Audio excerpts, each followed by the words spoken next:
The alarm buzzed sharply in the dim room, echoing off the narrow walls.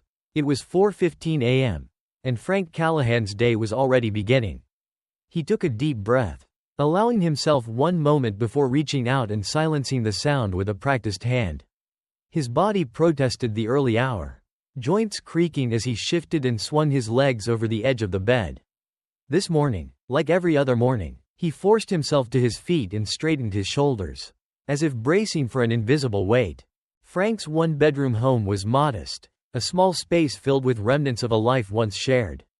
A cracked but lovingly polished coffee table, a worn recliner by the window, and a photograph of a young woman smiling brightly sat framed on the small bedside table. He kept the place spotless, not out of habit but out of a sense of honor. His wife, Ellie, had taken pride in keeping things tidy and welcoming, even when times had been tough. Since her passing 5 years ago, Frank made sure it stayed the same. In the quiet of the early morning, he shuffled into the kitchen, where the walls bore peeling paint and the single cupboard door hung a bit crooked. Frank barely noticed, he had long since learned to see past imperfections. Instead, he focused on preparing his simple breakfast, a slice of toast and oatmeal with a small drizzle of honey. He poured a second bowl of plain oatmeal, setting it carefully on the floor for his only companion, Rusty, his aging terrier. "Morning, Rusty," Frank murmured, reaching down to scratch the dog's ears. Rusty, whose muzzle had turned nearly white with age, wagged his tail, his eyes bright, despite his aches and tiredness. Frank found solace in Rusty's company. The dog was always there, always happy to see him, a little reminder of loyalty and love. Once breakfast was done, he moved through the rest of his routine. He shaved carefully in the bathroom mirror, the dim light casting shadows across the lines that had deepened over the years. Ellie had always teased him about his scruffy chin, and he'd kept the habit of shaving every morning, just as she had liked it. When he finished, he pulled on his work clothes, a pair of worn jeans, a gray shirt, and a faded blue jacket. His shoes, repaired countless times with glue and patches, were waiting by the door. As he prepared to leave, he gave Rusty a gentle pat. "Be good, boy, I'll be back before you know it." He looked around the small room, gave a slight nod to the photo on the table, and stepped out into the chilly pre-dawn air. Frank's walk to Westville High was just over 5 miles, a trek he'd started making every morning since his car broke down 3 months ago. Repairing it would cost more than he could spare on a janitor's salary. The walk was grueling, especially with his bad knee, but he'd managed. Somehow, the silence of the early morning had become his comfort, the rhythm of his footsteps a reminder that he could keep going. Step by step, the streetlights cast pools of light onto the empty sidewalk, illuminating the fog that hovered low to the ground. He passed rows of dark houses, their inhabitants still lost in sleep. Occasionally, a car would drive by, and he'd nod at the drivers who had come to recognize him on his route. They didn't know his name, but he was familiar, a fixture of the morning routine, like the mail truck or the paperboy. At the 2-mile mark, the pain in his knee began to throb. It was the old injury from years back, aggravated by years of hard work and little rest. He gritted his teeth and pressed on, making mental notes of the landmarks he passed, the convenience store with the flickering sign, the overgrown hedge on the corner of Cedar, the familiar stretch of gravel along the industrial park. His breaths grew heavy, but he kept a steady pace.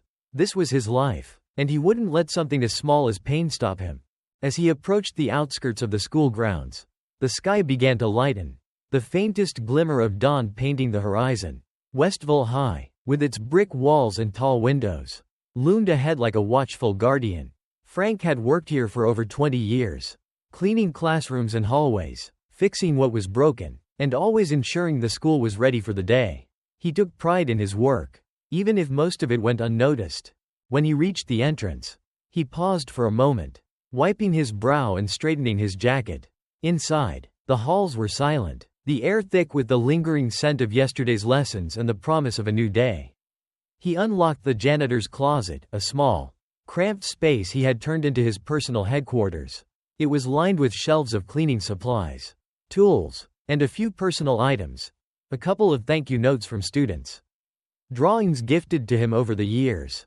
and a well-worn baseball cap Ellie had given him on their first anniversary. He hung up his jacket, pulled on his work gloves, and started his morning rounds.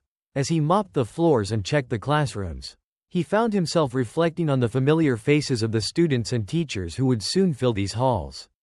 There was Eli, the freshman with a nervous smile who always said good morning, and Jane, the senior who seemed to be carrying the weight of the world on her shoulders. Frank noticed these things. He noticed the quiet students, the ones who looked a little lost, and he did his best to brighten their day, even if it was just with a nod or a quiet word of encouragement. But no one seemed to notice Frank. He was the quiet figure in the background, a man who faded into the shadows when the students and teachers arrived. And that was fine with him. He didn't expect anyone to understand the miles he walked each day, the weight of his losses, or the pride he took in his humble work. Yet, as he pushed the mop down the length of the hallway, Frank had no idea that today would mark the beginning of a change. Today, someone would notice him, a single observant glance that would soon unravel his secrets and bring a community together in ways he could never have imagined. The first bell had just rung, and Westville High was bustling with activity. Students filled the halls, laughter and chatter echoing off the freshly cleaned walls as they made their way to their classes. Frank Callahan moved to the side, letting groups of students pass while he wiped down a display case near the entrance. He watched the students with a quiet fondness, even if most of them barely noticed him standing there. Sarah Whitman, a junior with a sharp eye and an instinct for stories, moved through the crowd, clutching her notebook. She was known around school for her work on the student newspaper, always on the lookout for her next article. Today, however, she was distracted, lost in thought over an assignment she was working on about unsung heroes. Her teacher had challenged the class to find a local story, something that went beyond the usual headlines. As she made her way toward her first class, she happened to glance toward the school entrance and froze. Her gaze settled on Mr. Callahan, the janitor, as he leaned against a wall. Momentarily catching his breath, she noticed the way he straightened up quickly when a group of students walked by. Concealing his exhaustion behind a calm, steady gaze, something about his expression, a mix of pain and determination, stirred a flicker of curiosity in her.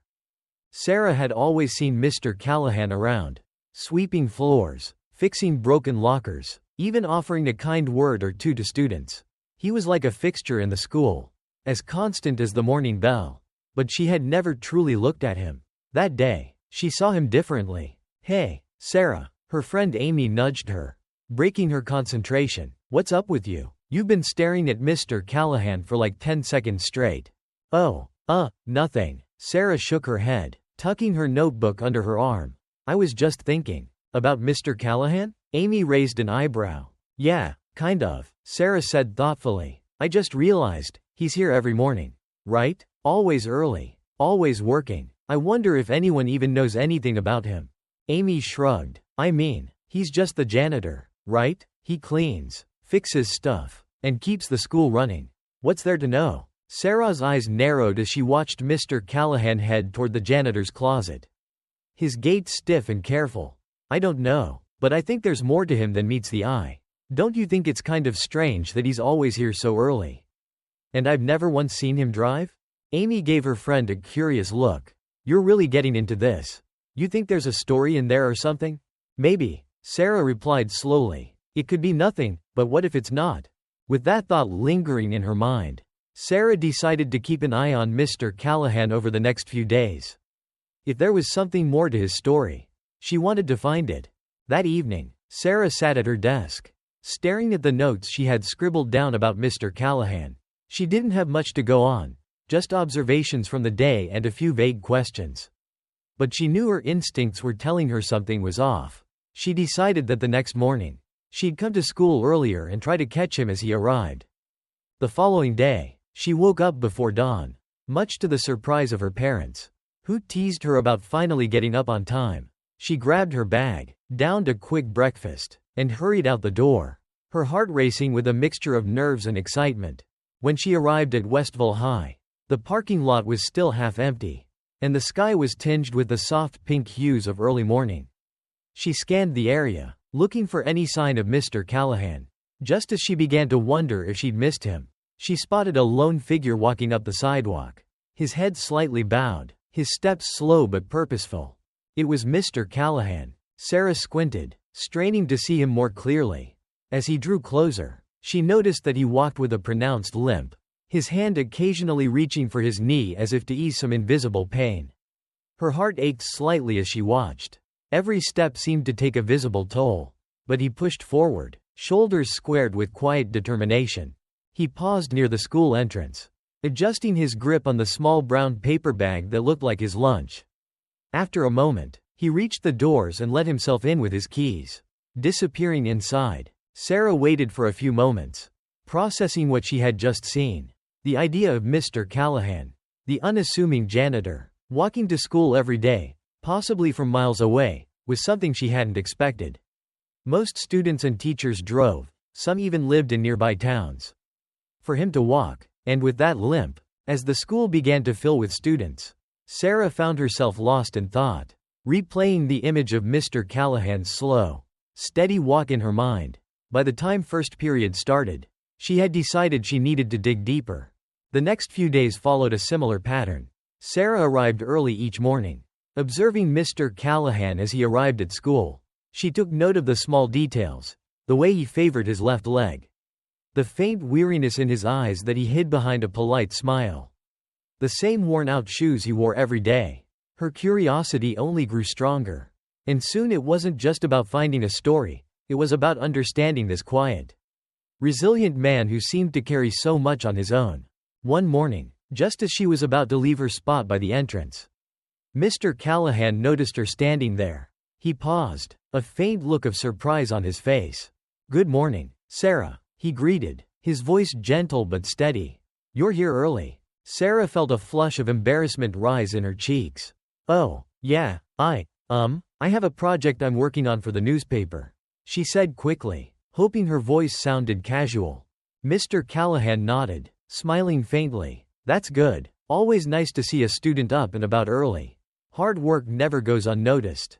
"Thanks, Mr. Callahan," she replied, hesitating slightly. I've noticed you're always here really early, too." His smile wavered for just a second, and he shifted slightly, as if uncomfortable with the attention.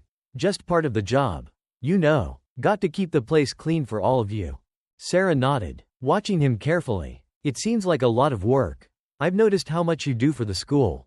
It can't be easy." There was a flicker of something in Mr. Callahan's eyes, gratitude. "Maybe, or perhaps a bit of surprise." "I appreciate that, Sarah, but it's worth it. I enjoy being here, helping out where I can." A moment of silence passed between them, and Sarah felt the weight of her unasked questions hanging in the air. She opened her mouth, wanting to say more, but Mr. Callahan glanced at the clock on the wall. "Well, I'd better get started. Have a good day, Sarah." He gave her a small nod, then turned and headed toward the janitor's closet. As he walked away, Sarah felt a sense of determination take root. This wasn't just a story for the school paper anymore. It was a story she felt compelled to understand. A puzzle she wanted to solve, not just for the sake of writing, but because she felt a growing respect for the man she was beginning to truly see for the first time. By the end of the day, Sarah had decided that it was time to take the next step. She would find out where Mr. Callahan lived, how far he was walking, and, if she could manage it, why. Over the weekend, Sarah couldn't shake the image of Mr. Callahan's weary walk to school, his limp accentuated with each step. She spent hours researching, writing notes, and trying to find any information she could. But there was almost nothing to go on, no digital footprint, no address, nothing that explained why a man his age would walk miles every day just to get to work. Finally, on Monday morning, she made up her mind. She would follow him home. After school, she waited by the main entrance, lingering with a few other students who were chatting and gathering their things. Her heart pounded with anticipation, nervous about what she was about to do. But as the minutes ticked by, she became more certain that this was the only way to understand his situation. At exactly 4:15 p.m., she saw him emerge from his closet-sized office, carrying the same brown paper bag in his jacket. He glanced around, giving a few nods to the students who greeted him, and then, with his head slightly bowed, he headed toward the door. Sarah gave him a few minutes lead before she slipped out of the school and began following him from a safe distance, trying to be as inconspicuous as possible. Mr. Callahan didn't seem to notice her presence. His attention was focused ahead, his steps careful and measured. As he walked, Sarah's curiosity deepened. He passed the bus stop, where a few other students were waiting for their rides. The bus would have dropped him within a short distance of the school. But he didn't even glance at it. He continued along the sidewalk, moving slowly, with the determination of someone who had no other choice but to keep going.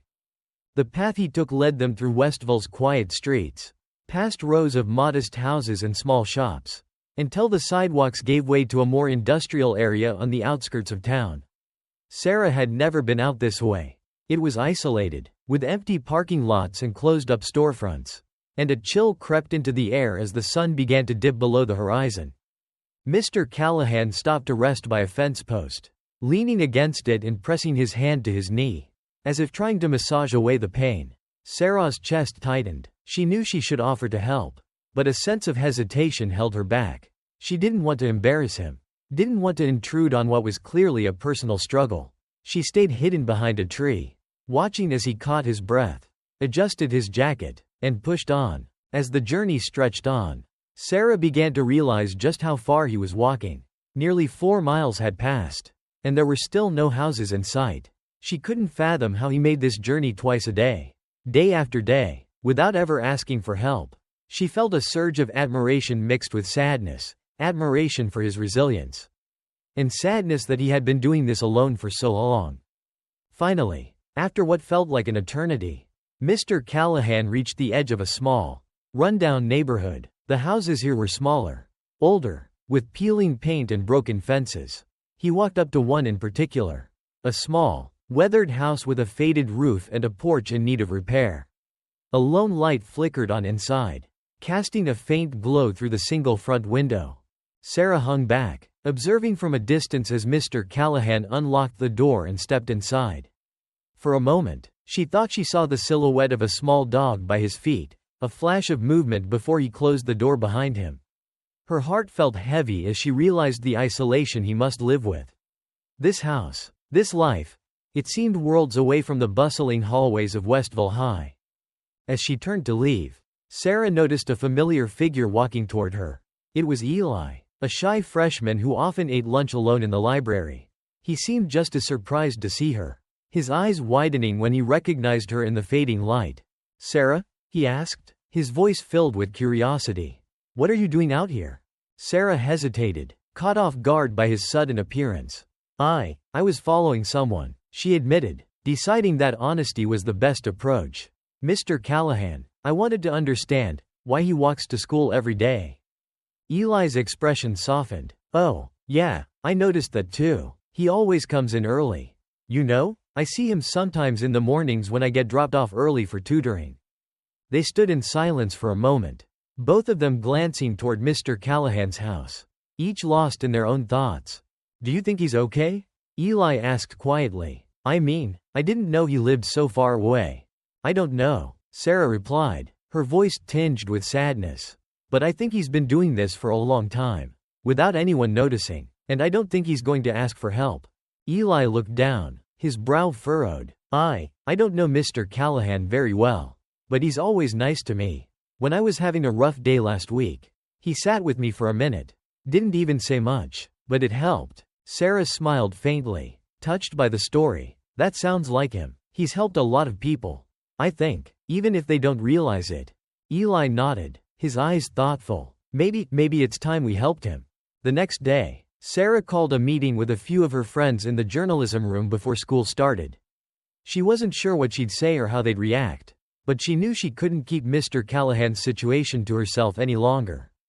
When Amy, Josh, and Madison arrived, she took a deep breath and began telling them about what she'd observed, her words spilling out in a rush. She described his walk, his limp, the small house he lived in, and the kindness he showed to everyone around him despite his own struggles. When she finished, the room fell silent. Her friends exchanged glances, their expressions a mixture of surprise and sympathy. "Wow," Amy finally said, her voice barely above a whisper. "I had no idea." Josh leaned back in his chair, His brow furrowed. So he's been walking all this time. And no one noticed? Sarah nodded. It's like, he's invisible to everyone. Just, the janitor. But he's a real person. With his own challenges. And he's been helping us all this time. Even when he's struggling himself. Madison's eyes softened as she looked down at the table. He's been so nice to me. I remember last year. He helped me with my locker when it jammed. He's always there. You know? Quiet. But, dependable. They sat in silence for a moment. Each of them lost in their own memories of Mr. Callahan's kindness. Then, Sarah took a deep breath, feeling a newfound sense of resolve. I think we should do something for him, she said. Maybe a fundraiser, or something to help fix his car. He deserves that, at least. Josh looked thoughtful. We could spread the word. Get some of the teachers and students involved. If everyone pitched in, I bet we could make a real difference. Amy nodded, her face lighting up with excitement. We could make it a community thing. Like a Walk for Mr. Callahan event. Where everyone donates a little bit for every mile we walk. It would show him that he's not alone. That people actually care. Madison smiled, her eyes sparkling with enthusiasm. Yeah, and we could share stories about him. Show people who he really is. A sense of purpose filled the room as they began brainstorming ideas. Each one more eager than the last. They knew it wouldn't be easy. Some people would question why they were going to such lengths for a janitor, of all people. But they were determined. Mr. Callahan had given so much to their school. To each of them, in quiet, unseen ways. It was time for them to give back. As the bell rang, Sarah looked at her friends, her heart swelling with gratitude and hope. They had a long road ahead. But for the first time, she felt certain they could make a difference. This was just the beginning of a journey that would change not only Mr. Callahan's life, but theirs as well. The next morning, Sarah was filled with a nervous excitement as she walked into Westville High. She clutched a folder of notes and ideas, her thoughts racing. Her friends had agreed to start spreading the word about Mr. Callahan, and they'd made a list of students and teachers they thought would help. The trick, however, was keeping it quiet enough to not attract unnecessary attention from the administration until they had a plan in place. The group met before school in an empty classroom. They whispered ideas back and forth, heads bent together as if they were plotting a covert mission. I think we need to focus on the people who've had real experiences with him, Sarah said, glancing at each of her friends. Like anyone he's helped with small things, students, teachers, even parents who might have noticed him. Amy nodded enthusiastically. Yeah, Mr. Callahan's like this, invisible angel at our school. He helps everyone without anyone really noticing. We just have to get people to realize it. They all agreed, and their plan was set in motion. Each friend would reach out to a different group of students or teachers, sharing what they'd learned about Mr. Callahan. They hoped that word of his daily struggles, coupled with his unwavering kindness, would be enough to rally people behind their cause. By lunchtime, word had begun to spread. Sarah watched from a distance as whispers circulated among her classmates, curiosity sparking in the air. She spotted Eli, the freshman who had caught her following Mr. Callahan, talking animatedly to his group of friends. Across the cafeteria, she saw Mr. Thompson, the history teacher, listening intently to Josh, who was explaining the situation with a serious expression. The momentum grew quickly. Students who had often ignored Mr. Callahan or only thought of him as the janitor were suddenly asking each other if they'd heard about his daily walk. Memories of moments when he'd helped them with a smile or word of encouragement began to surface. Stories emerged, each one painting a more vivid picture of the quiet man who had become a fixture in their school lives. Sarah sat with her friends at lunch, feeling a strange mix of anxiety and pride as they watched the story take on a life of its own. Do you think he knows we're talking about him? Madison asked, glancing over her shoulder as if Mr. Callahan might appear at any moment. Sarah shook her head. I don't think so. He's not the type to eavesdrop or try to find out. And even if he did, he'd probably just brush it off, thinking he doesn't deserve it. Josh looked thoughtful, picking at his sandwich. We need to make this big, though, something he can't ignore. The Walk for Mr. Callahan idea is great. But we'll need more than just students. We'll need to get parents, maybe even local businesses, to pitch in. Amy grinned, her eyes lighting up with excitement. I could talk to my mom. She knows people in the PTA. And she could probably help us organize something. Imagine if we could turn it into a town event. Like a real fundraiser. The group grew quiet as the idea settled over them. It seemed both ambitious and daunting. But the more they thought about it, the more it felt possible. Sarah looked around the cafeteria, seeing faces she'd known for years. Faces of people who had been touched by Mr. Callahan's kindness in ways they were only now realizing. She knew that if they could bring these people together, they might be able to do something truly meaningful. But the excitement of the day was interrupted when Mr. Callahan entered the cafeteria. Pushing a mop and bucket, he moved quietly, his eyes focused on the floor as he cleaned up a spill near the lunch line. His presence seemed to cast a ripple of silence over the room as students exchanged glances, their whispers fading into an uneasy hush. Mr. Callahan seemed unaware of the attention. He continued with his work, his movements slow but steady, his face calm and focused. "Look at him," Amy whispered, her eyes full of admiration. "He has no idea how much he means to everyone here." Sarah nodded, feeling a swell of determination rise within her. They had to make this happen, not just for Mr. Callahan, but for everyone who had been touched by his kindness. Over the next few days, Sarah and her friends worked tirelessly to organize the fundraiser. The more they talked, the more students volunteered to help. Posters began to appear in the hallways, featuring a simple message: "Walk for Mr. Callahan. Help us give back to someone who's given us so much." Eli and his friends created a social media page to spread the word beyond the school. They posted stories and testimonials from students and teachers, each one highlighting a moment when Mr. Callahan had gone out of his way to help someone. The stories were heartfelt, filled with gratitude for the small acts of kindness that had often gone unnoticed. As the event began to gain momentum, even some of the teachers joined in, donating supplies and offering to help supervise the fundraiser. Mr. Thompson, who had known Mr. Callahan for years, shared his own story of how the janitor had once helped him during a difficult time. "He's a good man," Mr. Thompson said quietly, his voice filled with emotion as he addressed his class one day. "He's been a part of this school longer than most of you have been alive. And he's done it without asking for anything in return.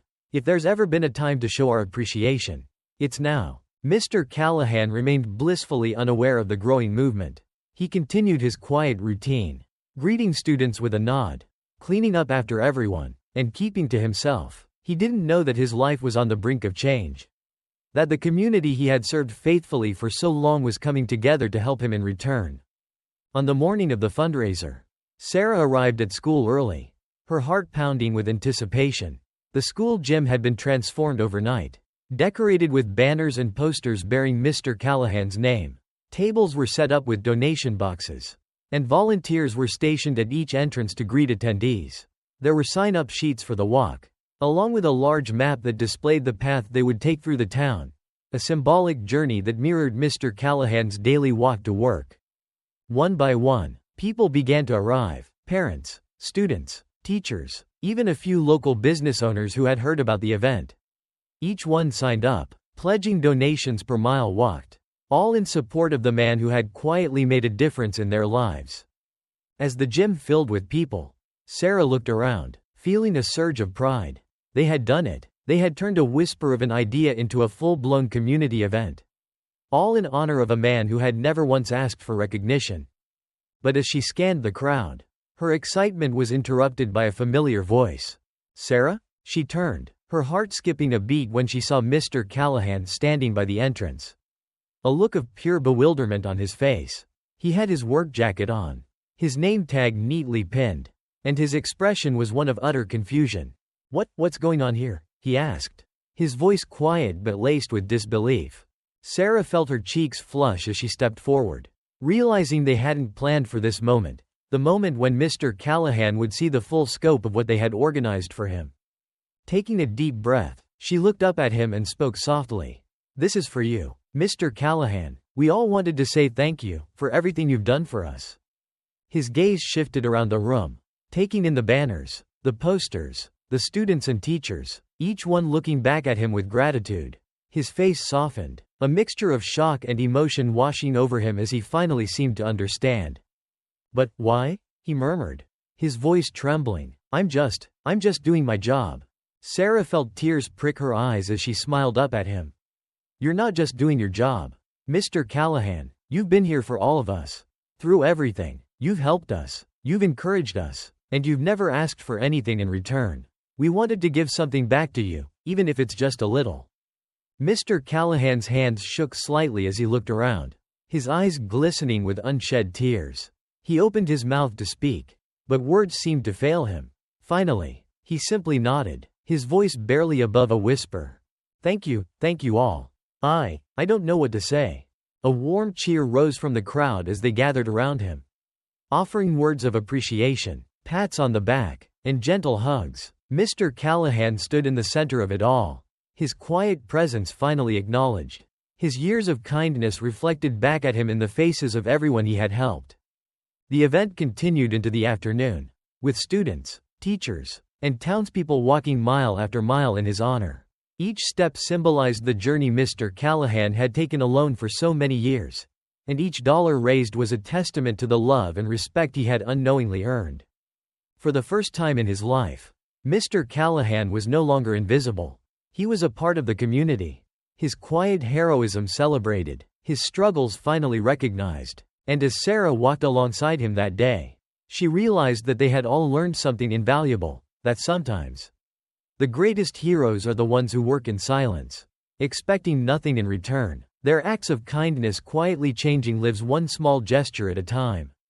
The morning sun was already climbing high as Mr. Callahan and the community continued their symbolic walk through town. At every corner, students and parents stopped to offer hugs, handshakes, and thanks to the quiet man who had once been nothing more than the janitor to them. But now, after learning of his daily struggles and the kindness he had shown them, they saw him in a new light. He was their friend, their mentor, and a true pillar of their community. Sarah walked beside Mr. Callahan, a smile on her face as she watched the outpouring of gratitude unfold around him. Every step felt like a victory, not just for him, but for everyone who had taken part in the event, learning that sometimes the simplest acts of kindness held the greatest power. When they reached the final stretch of the route, Sarah glanced over and noticed Mr. Callahan was wiping his eyes. His expression was one of awe, as if he still couldn't believe the crowd gathered in his honor. She felt her own eyes growing misty as she took his arm and gave it a gentle squeeze. Mr. Callahan, she said softly, there's one more thing waiting for you back at the school. He looked down at her, eyebrows raised in surprise. More? Sarah, you and everyone here have already given me more than I ever could have dreamed of. Trust me, she replied with a smile. It's worth it. When they returned to the school grounds, Mr. Callahan found the gym decorated with a large banner that read, "Thank you, Mr. Callahan, our hero." A cheer went up from the crowd as he entered, surrounded by students, teachers, and community members who had gathered to honor him.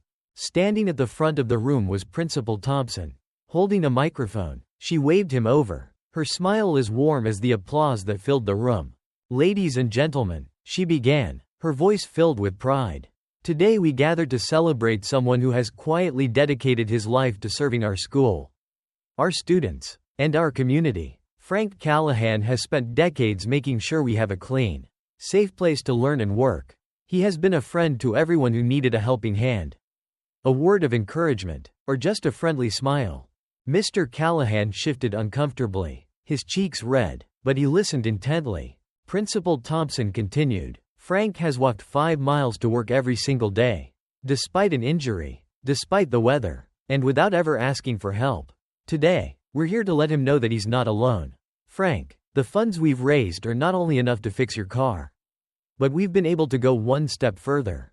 At her signal, 2 students pulled back a curtain at the side of the gym, revealing a brand new car, a modest but reliable sedan with a large red bow on the hood. The crowd erupted in cheers, and Mr. Callahan's mouth fell open in shock. You did all this?" he stammered, staring at the car as if it were a mirage. Sarah stepped forward, her eyes brimming with tears as she nodded. "Yes, Mr. Callahan." Everyone pitched in, students, teachers, parents, even people from the community. "This car is yours. No more walking 5 miles to get here. You've done enough for us. Now it's our turn to help you." Mr. Callahan looked around the room, overwhelmed. His hands trembled as he took the keys that Principal Thompson offered him.